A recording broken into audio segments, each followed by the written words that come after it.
Nobody has an explanation for what we just saw, but we have now Sue getting a 2-0 over his teammate Paralyze and advancing directly into Code S. Paralyze going to the up and downs. And yeah, Sue, I have no words for that series. Game 1 was interesting. A few mistakes by Paralyze, but game 2 just leaves me speechless. Yeah, that was a little bit wacky, a little bit weird, very quick. Yeah, but I would say not painless.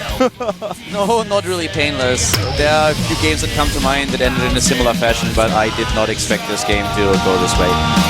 As it is, we are heading into the third best of 3 of the day. We have another Zerg versus Terra and Leenock up against Bbyong, a game that we had in the past, Wings of Liberty, where Leenock crushed Bbyong with a 2-0. Yeah, and I think most people are expecting to see similar results here. I would be surprised if Leenock does not take the series. He's definitely the favorite player here, but Bbyong has become a lot better than he was back when he faced the last time. So it's going to be a bit closer, I feel. Yeah, Leenock, of course, falling down from Code S into the Challenge League, but Bbyong was in the up and downs last season, and then has just continued on. So this is his second run through Code A, not able to get to the up and downs last time, and this is now as close as he could potentially get. If he wins this, then he's finally, getting back into Code S. Yeah, definitely true. So Leenock versus Bbyong once again, Terran versus Zerg. We had one already earlier this day, and now we're gonna find out if Leenock is able to get back into Code S or if Bbyong wins the third round of Code A here. MANGOSIX giving the thumbs up there, and Leenock, dyeing his hair a little bit reddish again. He likes to do that. Yeah. Bbyong looking a little bit grim here. He knows that the last time that he played against the Zerg player, it didn't go too well for him. They have history for sure. Yeah, they do. Belcher Vestige is going to be our first map. Now, Belcher Vestige is going to be a pretty cool map for this. Leenock can do so much on this map aggressively, and that's what I expect to see from the Zerg player going into this series. He's an aggressive Zerg. He can play the late game, but his timings are so hard to stop, even if you know they're coming. He's just such a strong player when he attacks. Keep in mind that, we're going to save that for the game as the map has just loaded. We are jumping into map number 1, Belcher Vestige with the Zerg versus Terran. Leenock up against Bbyong with the GSL Korea. Powerful.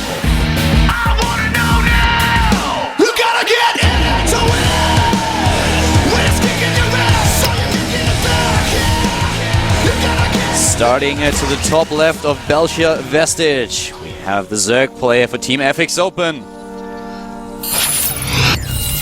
FXO, Leenock. He found himself in Group G in Code S, up against players like Parting, Life, and Last. And he only finished 3rd in the group, so dropped down to Code A. And he's now facing in the 3rd round a Terran opponent. To the bottom right of the map, in red, it is CJ Entus Bbyong.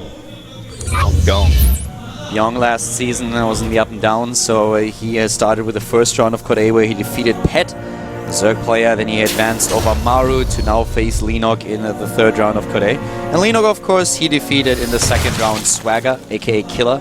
Killer with very interesting timings, very strong against Leenock, but in the end it was the young FXO player that succeeded and triumphed. A lot of people argued that Killer might have been able to win that series, in fact. Yeah, me too. I mean, the builds that he's shown us were very strong, and I was very surprised to see him in such a good shape. So Leenock definitely had a much tougher battle as most people would have expected.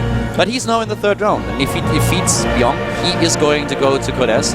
Yeah. And those two, as we mentioned earlier, they have a history. The last time Leenock faced Bbyong, he crushed him with a 2-0. And we have a very different opening from Bbyong than what we saw from Gumiho earlier, going for the Reaper expand. He's just going CC first, going to wall here. And now the question becomes, does he go double barracks or does he go into gas? We have seen players do both. Most players are going into the gas faster these days, though. Yeah, CC first on the high ground here to play it a little bit more safe. And he goes gas. So he's going to have the Hellions out a little bit faster. It actually tempts me to talk a little. I mean, we have a bit of downtime, so let's just talk about the build that has been discussed on Atosa's show Meta just recently, where Katz mentioned that he feels against this build, one of the things that you can do to hard counter is build a 3rd hatchery right at the natural of your opponent's base. I just did a tutorial on how to do it today, which I uploaded on my YouTube channel, Color TV, if you want to check it out. It's actually really interesting, and it will give you a bit of a lead in the game. Not necessarily a win, but it's one of those tricks that is designed to give you a bit of an upper hand. So Katz has been discussing this with players like Idra and others, and it's actually really strong. At first I thought it was a bit too gimmicky, but if you then see a few replays and you think about the possible transition of Terran players, turns out that it's a pretty valid opening and a trick that you can use if you use to send out a drone scout, which Leenock didn't do in this game, so for him it was not an option. Right. But it's still really interesting to note it. It's one of those builds that at first glance it looks like it's not good, but once you really learn how to do it and you master it, the way you transition is probably the hardest part with any sort of build like that. We saw players go hatchery at the natural against cross players quite often. Leenock, in fact, Yu-Gi-Oh! Doing this quite often. And when you learn to do a build like this, transitioning is the hardest part, but once you master that, you can definitely make builds like this work. I mean, we also saw in a few games that we had just recently, I feel it was against Yoda, starting with an early pull in this matchup. And the problem is that once the Zerglings start attacking the command center, it will fall eventually. So even if you go for the safer variation, and a really early pull will take you down, because the SCV just doesn't build the command center fast enough. The Zerglings do too much damage, and then suddenly the main is open and the Zergling can run in. So there are a couple of counters to this, but usually they involve a lot of risks. If you go for this for this build with a hatch that Kaz has basically developed, it's a lot safer. There's not that much that you commit to it. Yeah, for sure. Now I'm really curious to see what Bbyong is going to do here, because he starts a fast third command center, and he's going to Hellions, but he needs to be careful against a player like Leenock playing a risky build like this. Is he going to go into the E-Base now, or is he going to try to switch up things around here, make some Widow Mines?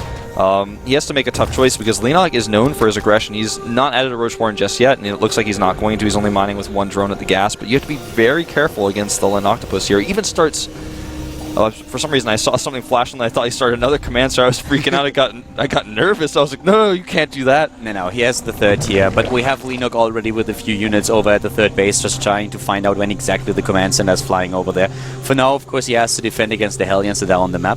What we see from Leenock is 3 queens so far, with the third base now coming up, and what we don't see just yet is a Roach Run being built.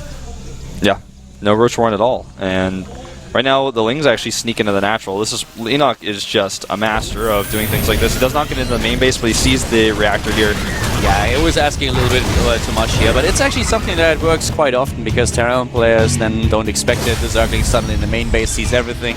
But the third command center here, that's something that Leenock, of course, by now knows or expects. Double evolution chamber at the front, starting to just wall off a little bit. That helps him against the Hellions later on. But for now, the wall is still not completed, so he needs additional building there, and also the queen's over. Yeah. And upgrade-wise, these players are going to be fairly even. The evolution chamber is a little bit faster than the E-Base, but... Bbyong does not play as super greedy. He gets the Widow Mines out to be defensive. He also gets the Stim out. Now he's going to start to add a few extra barracks, because he knows he's moving that command center down relatively soon here. He's going to want a wall over there. Upgrades dead even here. Both players starting instantly as their production facilities finish. And now with the build that Leenock uses, he has several options here. He can go into the Baneling aggression on layer and 1-1 with speed. A build that we've seen in the past. You can go straight into Ultralisks. That's also something that is quite common, starting on with a very heavy Link composition. But now we have the extra hatch that he's building for Lava, the macro hatch, also to wall off a little bit more. And we have the Baneling nest, so still a lot of potential here for aggression, but also the possible transition into the late game. Yeah, and I don't know actually which one he's going to do. Is he really going to be aggressive here on this map? We've seen it work before, but I feel like with all the Bbyong preparation, I don't think he's going to commit. Nah, I would actually expect to see the Spire here coming off, right? Especially since we have now the gas being taken also at the third base. If you're just going for a timing with Ling Baneling, you don't need this much gas. So this looks more and more like we are going to see a Spire attack. And there it is. He actually makes it in the scan. That was a little bit weird. I don't know if Bbyong actually happened to notice that, but if he checks back, he'll see the little footprint there, and he'll be able to know that there is a Spire going down. That's interesting that he actually shows that like that. Oh, this could be a good bait. Nope. He tries, though. Tries to get the Widow Mine shot off in midst of the Hellions, but that's not going to be all too successful. Now we have even the Overlord speed being researched here, and what you want to do when you go into Mutalisk, you research the Overlord speed because the Overseers also benefit from the upgrade, and then they will be a little bit faster and can keep up with the Mutalisks. So you have this task force that is roaming the map and trying to find out where exactly are those Banelings as those Widow Mines. Ah, that was so close with the block here. But you know what? He probably is happy he didn't block it now, because now he gets to damage it and make it lift. Yeah. He doesn't have burrow just yet, but if he can keep it in the sky for a little bit longer, he can actually burrow as early under there. Yeah, the Hellions are already on the way, so that's not going to happen. Drops the Mule Hammer, and Leenock definitely someone who's really good at controlling his Mulus, as you said, keeping the Overseer with him, making sure he doesn't take too many Widowmine shots. The thing that scares me always about Leenock, it's just like, you give him a little bit of a leash and suddenly he takes control of everything. His creep spread is really good, he's taking the 4th base, and I would be so scared against this guy. I mean, Leenock is a master. He runs in, takes the Widowmine, goes for the Marines, and forces a big stem and gets some SVs even. And he forces Bbyong back again. Yeah, this stem is really painful because he just has his first few medevacs out right now and they're using a lot of their energy. And he even burrowed. I don't think Bbyong noticed that. There was a little bit of a burrow over there. Another thing that Bbyong doesn't use is his armory. He doesn't go for it. There is the +2 attack upgrade. But a little bit delayed. And Leenock gets a lead here. Yeah, he definitely lost a little bit of time here. Second factory going up, adding more and more Widow Mines. He's lost so many of his original ones. He's only at 7 right now. You'd like to have a lot more so he can start pushing out across the map. Leenock and Bbyong on the same supply here. Bbyong with a lot of Widow Mines, setting them up, really trying to put them to some use. He scans, but he does not see those Lings and Banelings, and they could always flank it. That's probably what we're going to see, all going for the run-by. Yeah, both would be a great option. He waits for the scan to go away, and he sneaks in here. The Widow Mines are not burrowed. The wall is not put up either. Oh, this is bad. Here come the Widow Mines. They're immediately being taken down by the Banelings. The Banelings trying to bust through a drop in the main base to the top left, and the rest of the Terran force is now going straight for the natural. Yeah, you know, Bbyong was really focused on that drop, did not see this coming, but he still has a strong force coming into the natural, and Leenock has to deal with this somehow. He does not have 2-2 yet. And Leenock's upgrades might be taken out here. The Terran player forced down the illusion chambers, but there are still Zerglings at the 3rd base in the natural as well. And here comes the Zerg moving in with everything he has. The Banelings take down most of the Widow Mines. Yeah, but they're still alive just a little bit more here. Can he push it back? It looks like he will.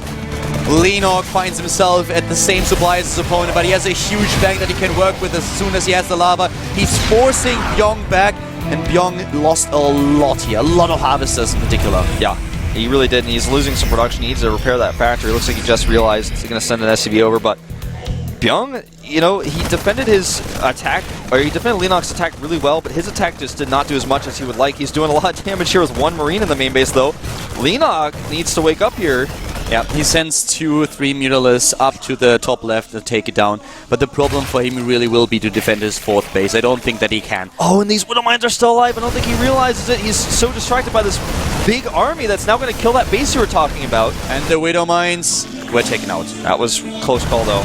Yeah, Overseer takes them out, but Leenock is now suddenly down in supply, and you know, he has really a big problem with his lava. He has only 5 left. He cannot get rid of his minerals. He's even supply blocked by now. Oh, the Widow Mine gets a shot up on the Muse, but the split here is poor.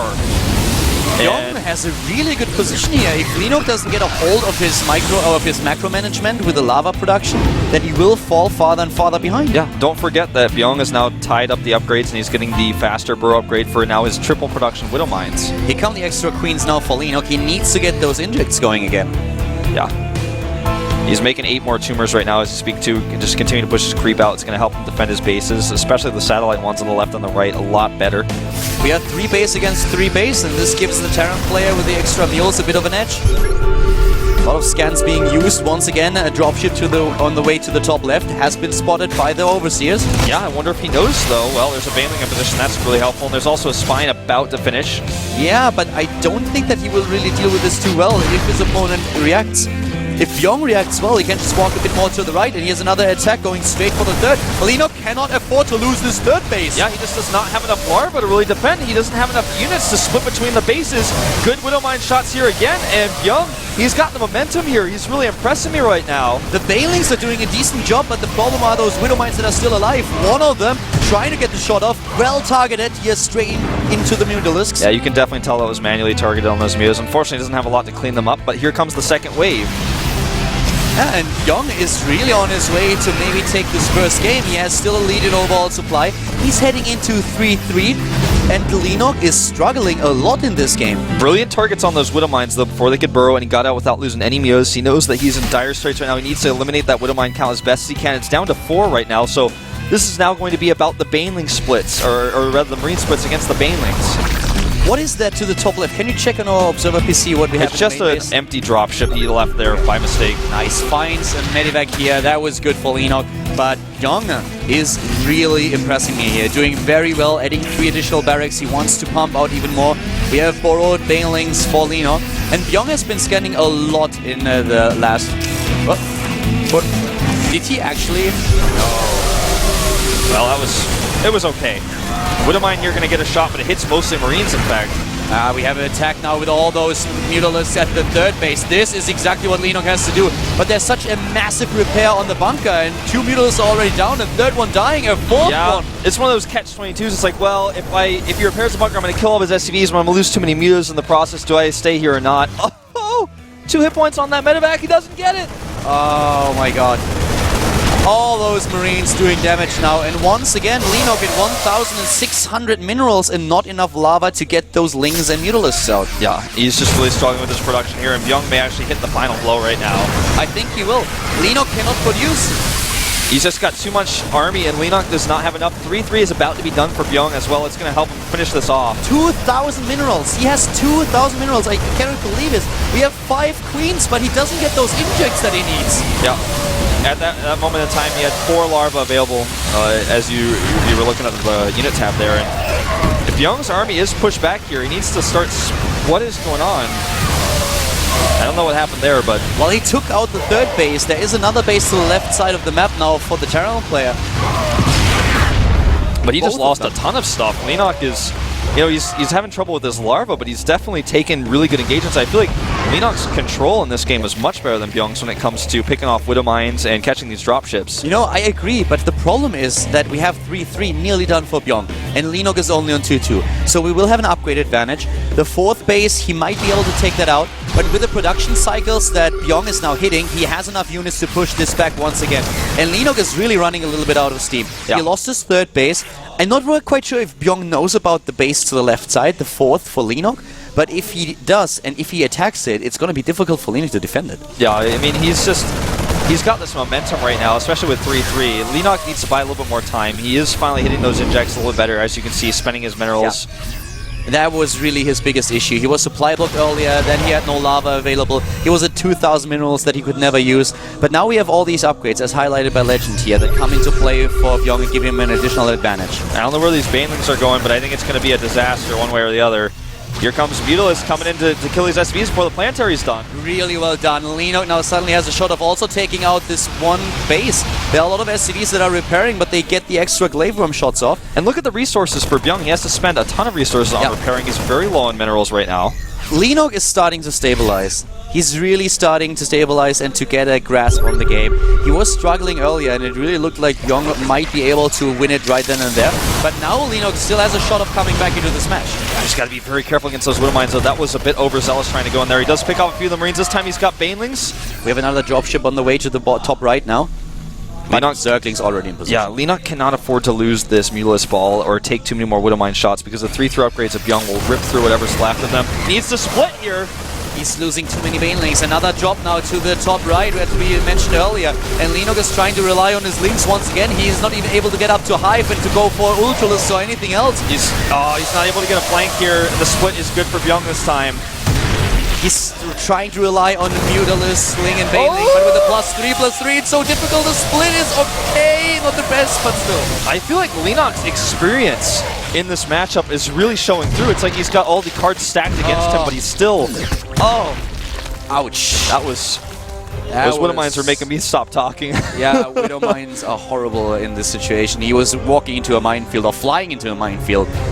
And as you can see, we have still both of them at roughly the same supply. This is starting to become a battle of nutrition once again. He needs to stay away from those Widow Mines on the left side. 2 more meters going down. He's losing a lot of them, but he's rebuilding them immediately. This is such a close game. Yeah, I mean, the supply is dead even. He picks off a Widow Mine on the left, gets 2. You know, there are so many small mistakes that we have by both players, but they make this game very, very exciting. And Leenock, he was on the brink of losing this game, but now he's suddenly at even supply with his opponent, just barely, and he is on 4 bases once more. Yeah. Double drop, not spotted just yet, but if he sees that, he needs to get over there and deal with that, because this drop could actually target down the hatchery. That's how many Marines he's got. He's got 3-3, don't forget.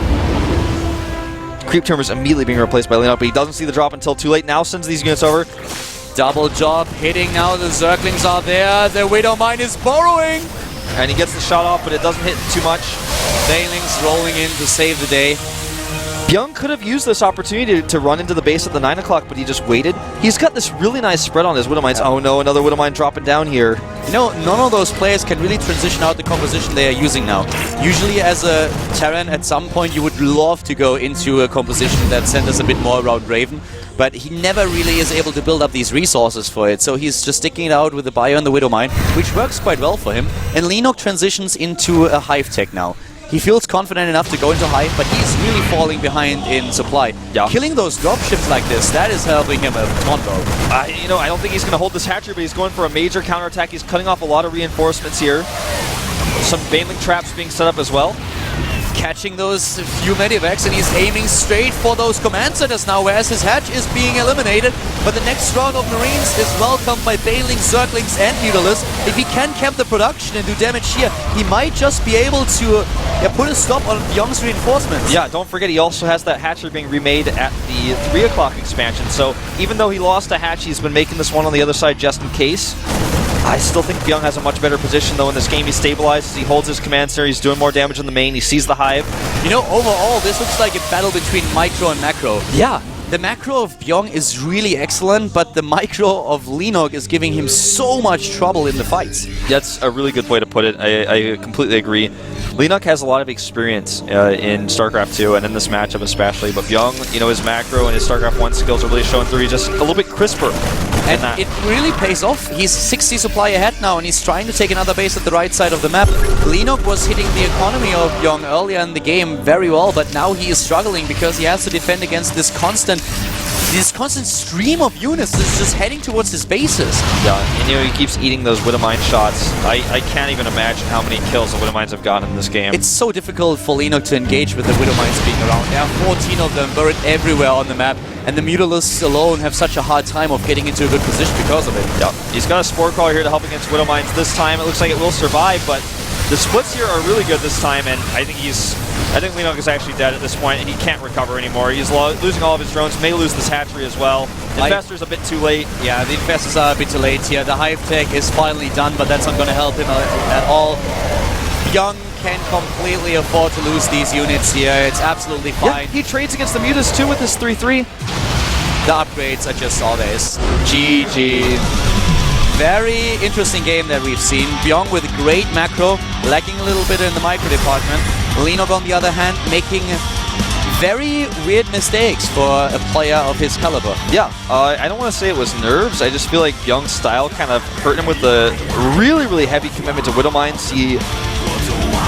I think a macro hatch would have done him so much good in that game. You know, he had a macro hatch. That's what surprised me. His problems were the injects, and this is so not typical for Leenock to forget about his injects and to get into a position where he's not only supply block, but then doesn't have the lava. And the problem for a Zerg is always, when you are in this position, where you float this many minerals, it's very difficult to actually get back if your opponent puts up constant pressure. That's exactly what Bbyong did. Constant pressure coming out of him, and Leenock trying to hit those injects, get those queens back that he lost earlier, and get the lava up, but that was definitely a little bit... It was shaky. It was a bit off. It's not what we usually see from Leenock. Usually he's excellent with his macro, and he has to just get a hold on things, play his normal style. Then this should not happen in such a way. But Bbyong played great in this series. Yeah, he did. And I'm wondering if Leenock's going to change up his style here going into Atlas. It's a 4-player map. It's relatively large, but will he do an aggressive timing rather than trying to play a late game after he struggled there? Well, he has to do something. We're jumping into the game right now to find out. Atlas is the map. We have Leenock up against Bbyong at the GSL Korea.